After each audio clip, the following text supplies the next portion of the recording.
안녕하세요. 주동식입니다. 오늘은 약간 좀 뭐라 그럴까, 일반적인 그 정치 이슈랑은 좀 다른 이야기를 좀 해볼까 합니다. 이제 바로 이제 그 동북아에서 그 지중해 문명, 이제 이 문제, 그리고 여기서 중국의 문제 어떻게 좀 봐야 될 것인가 하는 문제에 대해서 좀 말씀을 드릴까 합니다. 제가 사실 이제 인터넷을 처음 사용한 게 이제 그 1995년부터였습니다. 아마 꽤 이제 한국에서는, 국내에서는 좀 빠른 편이었을 겁니다. 그때도 이제 인터넷 하면서 보니까 언론사 사이트 댓글, 이런저런 이제 커뮤니티에 달리는 이제 댓글들을 보면은 좀 이상한 댓글들이 있었어요. 비문, 흔히 비문이라고 그러죠. 말이 좀 문장 이상한 거. 비문인데 느낌이 이상해요. 그냥 교묘하게 한국에서 실은 영원한 갈등을 부추기는 글들이 꽤 많았는데 그 표현이나 어투가 좀 약간 이상했어요. 그러니까 흔히 비문, 책을 많이 읽지 않고 배우지 못한 사람들이 비문을 쓰는 경우도 있는데, 그거하고는 좀 다르더라는 거죠. 이제 그때도 좀 약간 사실은 굉장히 좀 불쾌한 느낌을 가졌었는데, 최근에도 이제 그런 비슷한 느낌을 주는 댓글들을 가끔 보게 됩니다. 이제 인터넷 커뮤니티나 SNS 등에서 이제 보게 되는데, 이번에 이제 한일 무역 갈등이 격화되면서, 이제 어떤 댓글이냐면은 한국을 적극 옹호해요. 일본을 욕하는 거죠. 이제 그런 댓글이 올라오는데, 이게 그 댓글들을 보면서 과거의 영원함, 이 갈등을 부추기는 댓글에서 봤던 이제 그런 느낌을 저는 좀 받게 되거든요. 일종의 데자뷰 같은 건데, 제가 보기에는 그 댓글을 보면서 느껴지는 게, 한국말을 속성으로 배운 중국인들, 그리고 이제 또는 조선족들이 쓰는 표현 같다는 느낌을 저는 받았습니다. 한국에는 한국어를 네이티브 스피커는 아니다. 한국어를 모국어로 배운 사람들의 그런 문장은 아니라고 느꼈습니다. 이제 심증일 뿐입니다만은 저는 중국이 이런 행동을 할 만한 충분한 배경이 있다고 보거든요. 사실 한반도 문제를 놓고 여러 가지 이야기가 나옵니다만은 이 중국에게는 한반도를 장악하는 게 이 자기들에게 어떤 사활적인 이해관계가 걸려있는 문제입니다. 그게 이제 그 포인트가 서해의 내해화라고 저는 보거든요.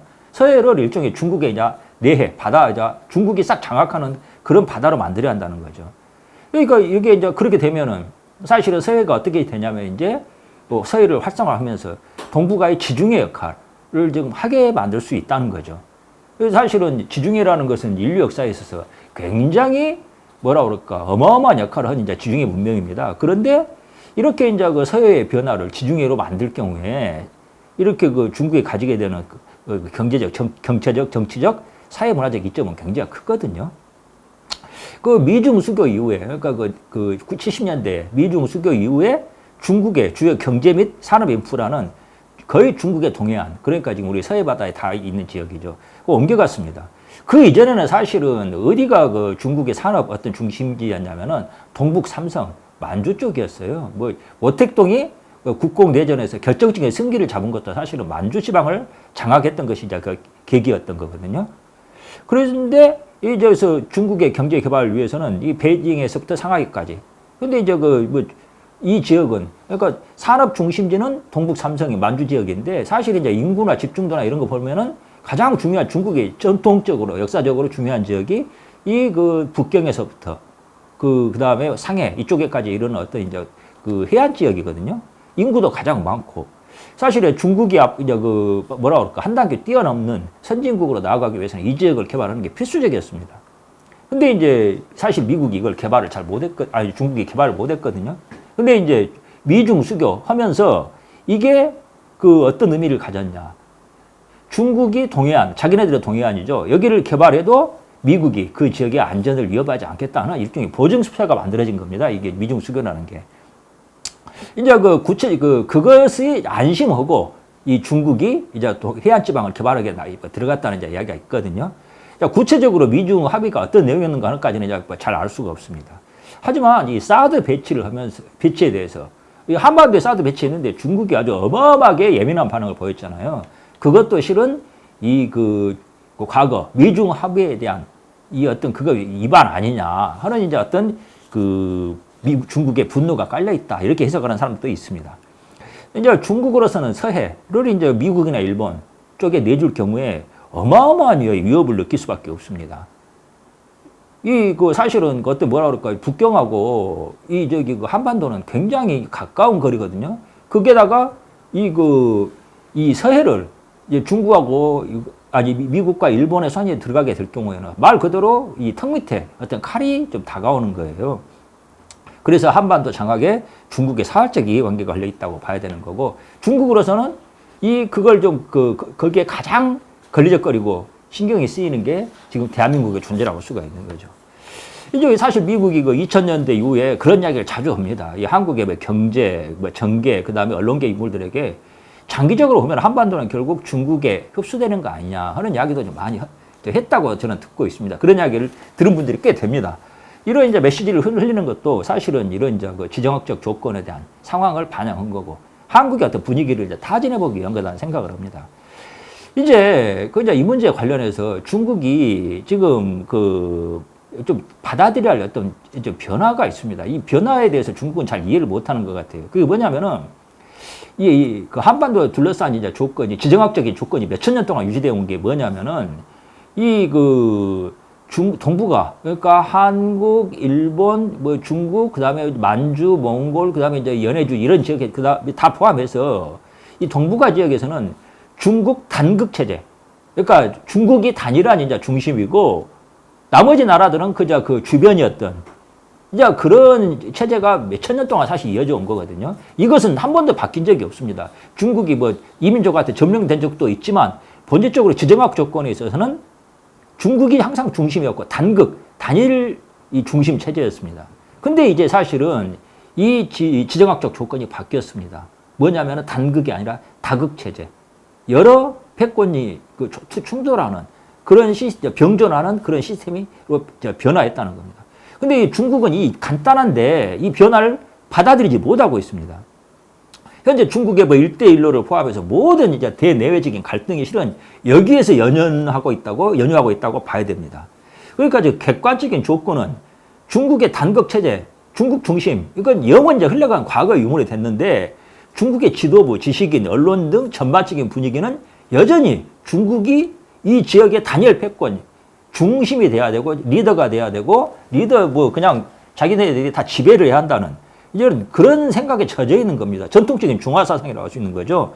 중국은 주변 모든 나라보다 우월하고 나머지 나라들은 당연히 중국 앞에서 무릎을 꿇고 신하로 처신해야 한다는 그런 세계관인 겁니다. 이 세계관을 지금 벗어나지 못하고 있습니다. 중국 지도부 상층이. 뭐 상층뿐만 아니라 중국의 그 전반적인 분위기라고 봅니다. 이것이 잘 안 바뀌더라고요. 이제 더 심각한 건 이 중국 사람들이 지도부, 지식인, 오피니언 리더들이 자신의 이런 생각을 객관적으로 냉정하게 바라보지도 못합니다. 그러니까 내심은 중화 사상의 포로인데도 공식적으로는 그런 이야기를 또 할 수는 없잖아요. 나머지 제발 우리 앞에 무릎 꿇어, 우리 신하야 너희들은 그런 이야기를 또 못 하잖아요. 왜 인민과 전 세계의 어떤 인민이 지금 이 21세기에 그런 게 먹히겠냐고요. 그러니까 그런 말을 못 하면서 내심은 중화 사상의 포로인데 겉으로 표면적으로는 그런 말을 못하고 서로 이제 모순적인 관계가 되는 거죠. 그러면서 자기네들이 실제로는 중화 사상의 포로라는 것도 그 현실을 지키지도 못하고 있는 겁니다.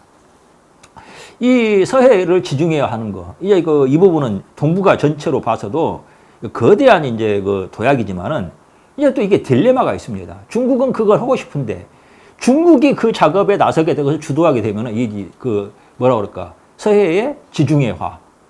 이것은 절대 불가능합니다. 그러니까 서해의 지중해화는 중국이 가장 원하는 이제 국가적 목표라고 할 수가 있는데 중국이 거기에 나서게 되면은 그 목표는 절대 실현될 수가 없고 중국의 눈앞에서 점점 멀어지게 된다는 겁니다. 이게 어떤 모순이죠. 어떤 딜레마라고 할 수가 있는데 서해의 지중해화. 저는 이제 서해의 지중해화라는 것이 이 동북아 지역에서 그리고 세계사적인 의미에서 굉장히 중요한 의미를 갖는 그런 변화라고 봅니다. 그런데 이제 이렇게 서해를 나아가서 남해나 동해까지 포함해서 이게 지중해화 할 경우에 반드시 필요한 절대적인 전제 조건이 있습니다. 몇 가지 있습니다. 그게 뭐냐? 중국이 완전히 자유화되고 민주화된 이런 나라로 체제가 변화돼가지고 여러 나라로 분할이 되어야 한다는 겁니다. 지금처럼 하나의 중국 공산당이 지배하는 단일 이 전제주의 체제가 유지돼서는 절대 이 서해의 지중해화는 불가능한 목표입니다. 또 하나 중요한 전제 조건이 한반도 전체가 자유무역 시장경제 체제로 흡수가 돼야 한다는 겁니다. 이거 당연히 그러니까 김씨조선은 무너져야 한다는 거죠. 현재의 체제가. 그리고 중국과 이 북조선, 김씨조선 이게 전부 현재 기존 체제가 무너져야 한다는 걸 좀 전제로 해야 됩니다. 그 다음에 만주가 민주적인 정치 사회 체제를 갖춘 독립국가로 돼야 됩니다. 그리고 여기에 몽골, 러시아, 일본, 미국 등이 동일한 어떤 대등한 상호 호혜 협력 관계로 서로 묶여야 한다는 이런 전제가 있는 거거든요. 이런 조건이 만들어진다고 그러면은, 실현된다고 그러면 정말 이건 21세기 동아시아의 그 위대한 지중해 문명이 만들어지는 좀 거대한 도약이 될 거라고 저는 생각을 합니다. 이제 뭐 당연한 이야기입니다만은 이런 전제가 실현되려면은 현재 중국 시진핑 체제 무너져야 됩니다. 그 뭐 시진핑뿐만이 아니라 중국 공산당 단일 지배 전제 정치 체제가 무너져야 합니다. 이게 지금 동북아시아의 모든 긍정적인 변화의 출발점이라고 저는 생각을 합니다. 이런 변화, 그리고 서해의 지중해화가 이루어지려면, 이게 이루어지면은 당연히 홍콩, 마카오, 대만, 베트남, 필리핀, 말레이시아, 인도네시아, 싱가포르, 호주 모두가, 그러니까 이 말 그대로 진정한 의미에서의 태평양 시대가 열리게 된다는 겁니다. 저는 이거 그 중심이 어떤 그 지중해 한반도를 둘러싼 이 서해, 남해, 동해의 지중해화라고 좀 보는 것이죠. 이제 뭐 이런 과제를 대비하는 우리가 이제 그 준비를 해야 되는데, 이걸 이제 큰 그림을 그려나가는 그런 정치인이 있는지 잘 모르겠습니다. 근데 확실한 것은 이런 시대적 과제가 이게 분명하고, 이제 저는 그렇게 생각합니다만, 그럴 경우에 우리나라가 이걸 해내지 못하면 다른 나라가 하게 됩니다. 그러면은 그 다른 나라가 이 리더가 되고, 우리 한국은 거기에 종속 변수가 돼가지고 피해를 볼 수밖에 없게 되거든요. 그건 피해야 한다는 거죠. 무엇보다도 이게 시급한 게 지금 우리 내부에 깊숙이 침투해 들어와가지고 우리나라 명주를 위협하고 있는 이 중화, 야만 이 사상의 영향력과의 지금 그 철저하게 결별을 해야 되는 겁니다. 이것 때문에 지금 우리나라의 오염이 지금 굉장히 심각합니다. 한반도가 자유무역 시장 경제로 통일되고 중국 전체가 완전히 민주화, 시장 경제 체제로 정비가 되면은 저는 중국이 자연스럽게 분할될 거라고 봅니다. 이게 이제 이런 이야기 나오면 그 말도 안 되는 소리라고, 중국은 절대로 분할되지 않는다고 뭐 철석같이 믿는 분들이 많은데, 저는 사실 중국이란 나라가 이렇게 하나의 단일한 정치 지도, 거버넌스 시스템으로 유지되는 것 자체가 저는 비정상적이라고 봅니다. 중국은 하나의 정치 시스템으로 통합되기가 굉장히 어려운 그런 나라입니다.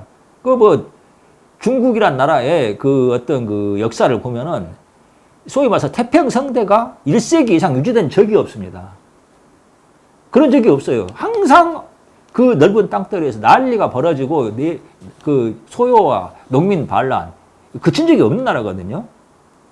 그런 나라가 몇천 년 동안 단일한 정체성을 유지해 왔는데, 그러니까 다 앞으로도 당연히 그렇게 될 것이다, 이렇게 보는 경향이 있지만 이 문제는 그렇게 쉽게 판단할 게 아닙니다.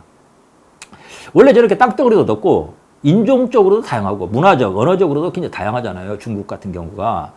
이런 이질적인 요소가 뒤섞인 그 땅덩어리가 하나의 정치 시스템으로 통합되는 방법은 딱 하나입니다. 그건 뭐냐면은 강력한 이제 통합력을 갖는 정치 이념이 확고하게 자리 잡는 것입니다.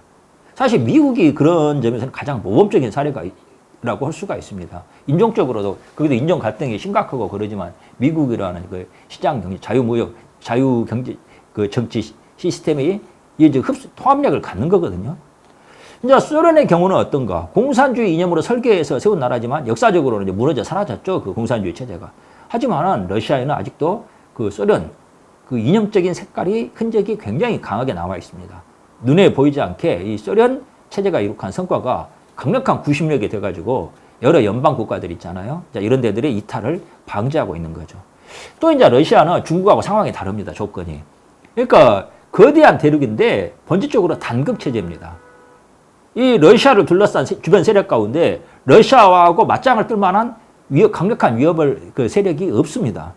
이제 어떻게 보면 러시아랑 국경을 맞대고 있는 나라 중에 가장 강력한 게 중국이라고 볼 수가 있습니다. 그런데 중국은 사실은 그 러시아와 국경을 맞대고 있지만 러시아의 중심, 그러니까 우랄 산맥 서쪽, 그 모스크바가 있는 유럽 지방 쪽하고는 굉장히 멀리 떨어진 나라입니다. 중국이. 그래서 이 러시아 쪽에 본질적인 위협이 되지를 않았습니다. 그러니까 중국은 러시아의 그 국경에서 북경에 굉장히 가까워가지고 본질적으로 러시아를 위협으로 느낄 수밖에 없는데, 러시아는 다르다는 거죠. 근본적으로 조건 좀 차이가 있습니다. 그래서 이제 이렇게 그 단일한 정치 이념이, 통합력이 무너진 상태에서도 러시아는 이 단일한 연방 체제를 유지할 수가 있거든요. 근데 이제 중국은 다르죠. 유사 이래로 항상 단극 체제. 아까 제가 말씀드린 것처럼 중국이 슈퍼짱, 동네 짱 먹고 나머지는 전부 그만하게 중국 눈치 보면서 살아야 되는 그런 단극 체제로 살아왔는데 이게 이제 중화 문명의 핵심이고 중국인들의 정신적 DNA나 마찬가지인데 이게 이제 20세기에 들어와서는 중국의 단극 체제는 영원히 되돌릴 수 없게 됐습니다. 영원히 안 된다는 겁니다. 다극 체제를 받아들일 수밖에 없는 구조가 됐다는 겁니다. 옛날에는 세계가 하나가 아니었잖아요. 각 지방의 그 패권들, 깡패들은 소위 말해서 골목 대장이었다는 거죠. 근데 이제는 그게 안 됩니다. 러시아, 일본, 미국, 그리고 좀 솔직한 이야기인데 이제 앞으로는 인도나 베트남, 심지어는 한국 이런 나라들도 중국에게는 뭐 함부로 할 수 없는 나라들이 맞짱 깔 수 있고 좀 이럴 수 있는 그 대등하거나 심지어 더 우월한 입장에서 중국을 위협할 수 있는 그런 이제 구조가 됐다는 거거든요. 이 구조는 안 바뀝니다. 지구상에 싹 뭐 어떻게 뭐 대재앙으로 새로 시작한다면 모를까. 그러기 전에는 안 바뀝니다. 그러면 이제 중국이 앞으로도 단일한 정체성 유지하고 단일한 국가 유지할 것이냐. 저는 이제 그렇게 쉽지 않을 거라는 거죠. 원래 정치 체제는 하부 구조, 경제적 요구에 의해서 재편될 수밖에 없거든요. 과연 만주나 중국 동해안 공업지대, 남부의 무역 자유지대, 그리고 내륙의 농업지역 등이 단일한 경제적 이해관계를 가질 수 있을 것인가? 그렇지 않다고 저는 보는 거거든요. 경제적 이해관계가 다르면 서로 이해관계가 서로 충돌하게 되고 부딪히게 되면은 정치적으로도 갈라설 수밖에 없게 된다는 겁니다. 더 이제 중요한 문제는 중국 그 내부 문제뿐만이 아니라 한반도, 남진아의 일본, 러시아 등 동아시아 전체의 경제적 요구 안정을 봤을 때도 중국의 해체와 다극화가 훨씬 더 긍정적이라는 겁니다. 장기적으로는 이 조건이 중국의 운명을 결정할 거라고 저는 봅니다. 그러니까 뭔 원리냐? 더 크고 본질적인 요구가 더 작고 지엽적인 요구를 좌우 결정하게 된다는 겁니다. 이게 사실은 이 중국 사람들이 좋아하는 중화사상, 이 사대주의의 핵심 원리예요. 작은 놈이 큰 놈한테 인정하고 그 앞에 무릎 꿇고 그 인정해야 한다는 거. 사실은 지금 중국은 그동안 이 지역에서 제일 큰 나라였기 때문에 그걸 강요할 수 있었죠. 하지만 이제는 동일한 사대주의, 중화사상의 원리로 보더라도 중국은 다른 나라들 앞에 이제 무릎 꿇고 또는 중국이 해체되는 게 어떻게 보면은 그 역사의 진보의 원리라는 겁니다. 한자 문제도 좀 거론해야 됩니다. 이 사실은 중국이라는 나라가 어마어마하게 인종적으로도 다양하고 그 어마어마하게 많은 다민족 지금도 있고 과거에는 더 많았습니다. 이제 지금은 소멸된 민족들도 많고 그런데도 불구하고 언어도 다르고 한자가 강력한 문화적 동질성을 유지하는 이제 그런 무기였거든요. 근데 이제 한자는 그런 기능을 완전히 상실했습니다. 이미 현재 지금 중국에서 본토에서 쓰는 한자는 전통적인 한자하고 완전히 다르고 대만하고도 완전히 다릅니다. 그리고 한자 문화권이라고 할 수 있는 나라가 쓰는 한자하고도 완전히 다릅니다. 이거 한자라는 게 더 이상 그 중화민족의 어떤 통합성을 위할 수 있는 무기가 안 된다는 거죠. 중국은 그래서 무너지고 해체되고 분열되고 다극화되어야 한다고 저는 생각을 합니다. 이게 인류를 위해서 바람직하다. 인류 역사는 개별 민족의 요구, 이해관계, 정서를 넘어서 객관적인 필요에 의해서 진전합니다. 이게 냉정하고 잔인해 보이지만 이게 사실은 정의인 거거든요. 중국은 역사의 뒤안으로 좀 사라지고 있다고 봅니다. 중국이 해체되고 자유무역 시장경제 안에서 중국이 여러 나라로 분할되고 한반도 역시 그 민주주의 시장경제로 흡수가 되고 그러니까 한마디로 김씨조선이 무너져야 한다는 거죠. 서해와 동해가 거대한 그렇게 되면은 서해와 동해가 거대한 가능성의 공간으로 거듭납니다. 서해뿐만 아닙니다. 남해, 동해까지도 실은 동해는 사실 지금 어떤 경제나 무역에 있어서는 죽은 공간이 되고 있거든요. 그런데 만약 중국 패권이 무너지고 제가 말씀드린 것 같은 이 동아시아 체제 질서가 재편되면은 이 동해도 어마어마한 그 가능성의 공간, 지중해 같은 공간으로 거듭나게 됩니다. 전 세계에서 오직 지중해 문명만이 굉장히 그 다양한 이 그 엄청난 그 문화적 성과를 거둘 수가 있었습니다. 역내의 다양한 국가와 문명들이 상호 교류하고 경쟁하면서 다양성을 유지하면서도 거대한 유럽 문명 안에서 동질성을 갖는 그 거대한 금자탑을 쌓았거든요. 서해에서는 만주와 중국 북부, 중국 남부, 내륙 지방, 대만, 베트남, 오키나와 등이 그 플레이어로 참여할 수 있다고 봅니다. 이 남해와 동해는 일본과 만주, 몽골, 러시아 등이 그 중요한 플레이어가 되고 이 동아시아 지역에서 거대한 자유시장 무역 네트워크가 만들어진다고 봅니다. 이런 이제 구도가 만들어질 경우에 거기에 참여하는 플레이어들이 갖는 혜택은 어마어마합니다. 그 한반도는 지정학적으로 우리가 원하든 원하지 않든 그 중심에 서게 됩니다.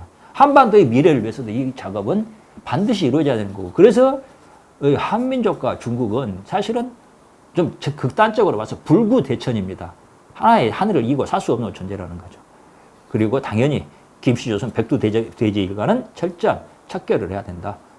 그게 좀 저는 그 전제 조건으로 깔아야 된다 생각을 합니다. 역사의 진보는 바로 이런 모습으로 실현될 것이다. 그렇게 생각을 합니다. 감사합니다.